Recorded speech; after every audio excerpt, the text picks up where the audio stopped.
Pada tanggal 6 April 2022 yang lalu, Menteri Ketenagakerjaan baru saja mengeluarkan surat edaran nomor M1HK044 2022 tentang pelaksanaan pemberian tunjangan hari raya keagamaan tahun 2022 untuk pekerja di perusahaan. Surat edaran ini ditujukan kepada gubernur di seluruh Indonesia yang pada intinya meminta kepada gubernur di seluruh Indonesia untuk mendorong agar perusahaan di daerahnya masing-masing melakukan pembayaran THR kepada pekerja sesuai dengan ketentuan di peraturan perundang-undangan. Beberapa ketentuan yang ada di surat edaran Menteri Ketenagakerjaan ini tidak ada aturan baru ya, tidak ada kebijakan baru, isinya lebih kepada pengulangan atau penegasan dari peraturan perundang-undangan yang ada yang terkait dengan pembayaran THR kepada pekerja di perusahaan.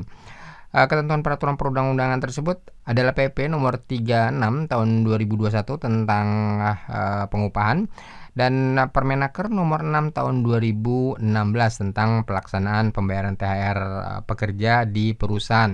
Jadi poin-poin yang ada di surat edaran ini mengacu kepada kedua peraturan tersebut.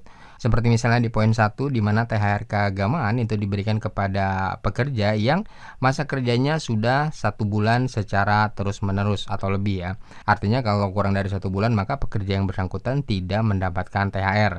Dan pekerja yang berhak mendapatkan THR ini adalah pekerja yang hubungan kerjanya berdasarkan perjanjian kerja waktu tertentu dan waktu tidak tertentu. Jadi baik karyawan tetap maupun karyawan kontrak perusahaan itu berhak untuk mendapatkan THR, tidak hanya karyawan tetap saja. Lalu yang kedua, besaran THR untuk pekerja yang masa kerjanya 12 bulan secara terus-menerus itu berhak untuk mendapatkan 1 bulan upah. Termasuk ke pekerja yang masa kerjanya lebih dari 12 bulan ya. Jadi kalau karyawan itu sudah bekerja setahun atau 2 tahun, 3 tahun itu tetap mendapatkan THR-nya 1 bulan upah. Dan untuk karyawan atau pekerja yang masa kerjanya kurang dari 12 bulan tapi lebih dari 1 bulan, maka perhitungan uang THR-nya itu ditentukan secara proret atau secara proporsional dengan rumus masa kerja dibagi 12 dikali 1 bulan upah. Jadi kalau misalnya karyawan itu masa kerjanya katakanlah misalnya 6 bulan, maka besarnya THR kalau menggunakan rumus ini besarnya berarti 6/12 dikali 1 bulan upah ya. Lalu poin yang ketiga, untuk pekerja harian lepas, ini juga dibagi 2, ada pekerja harian lepas yang masa kerjanya 12 bulan atau lebih, ada juga pekerja harian lepas yang masa kerjanya kurang dari 12 bulan. Untuk pekerja harian lepas yang masa kerjanya 12 bulan atau lebih, ini 1 bulan upah sebagai dasar pembayaran THR-nya itu dihitung berdasarkan rata-rata upah yang diterima karyawan harian lepas itu selama 12 bulan terakhir. Sementara kalau masa kerjanya kurang dari 12 bulan, maka upah 1 bulan itu dihitung berdasarkan rata-rata upah yang diterimanya setiap bulan selama masa kerja. Lalu poin keempat, ada juga pekerja yang upahnya ditetapkan berdasarkan satuan hasil.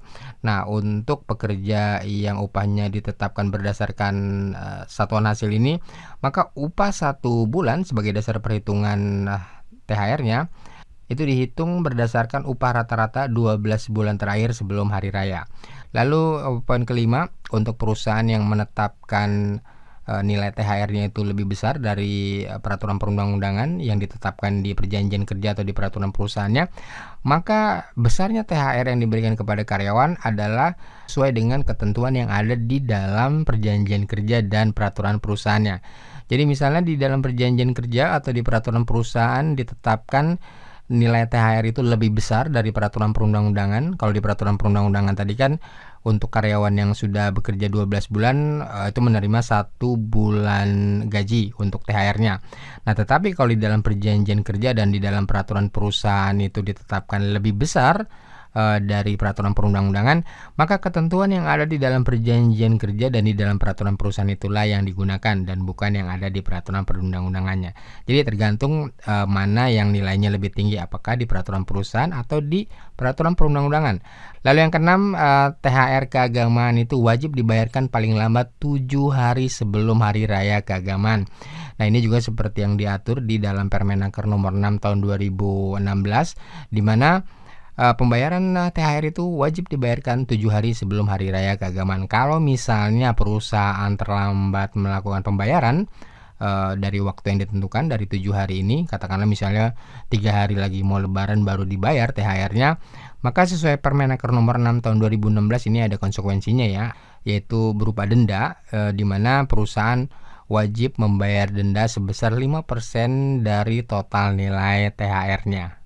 Nah, ini adalah aturan-aturan yang sebenarnya sudah diatur ya secara tegas di peraturan perundang-undangan, khususnya di Permenaker nomor 6 tahun 2016.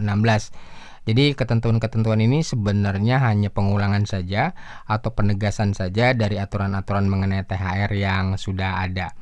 Dan di dalam surat edaran ini juga Menteri Ketenagakerjaan meminta kepada gubernur di seluruh Indonesia agar turut mendorong agar perusahaan-perusahaan di wilayahnya masing-masing itu membayar THR keagamaan kepada pekerjanya sesuai dengan peraturan perundang-undangan, sesuai dengan aturan-aturan yang ditegaskan di atasnya. Nah, di dalam surat edaran ini juga diminta kepada gubernur agar di daerahnya masing-masing itu, di masing-masing provinsi dibuat pos komando satuan tugas atau posko satgas ketenagakerjaan yang fungsi dan tujuannya adalah untuk memberikan layanan konsultasi dan penegakan hukum. Penegakan hukum di sini maksudnya adalah menerima laporan dari pekerja di perusahaan di daerahnya masing-masing mengenai penegakan hukum dari pembayaran THR ini. Jadi buat teman-teman pekerja di daerah masing-masing yang misalnya perusahaannya tidak melakukan pembayaran THR sesuai ketentuan undang-undang, bisa mengajukan laporan ke posko Satgas THR ini yang ada di daerahnya masing-masing, yang terintegrasi dengan posko THR yang dibuat oleh Kementerian Ketenagakerjaan.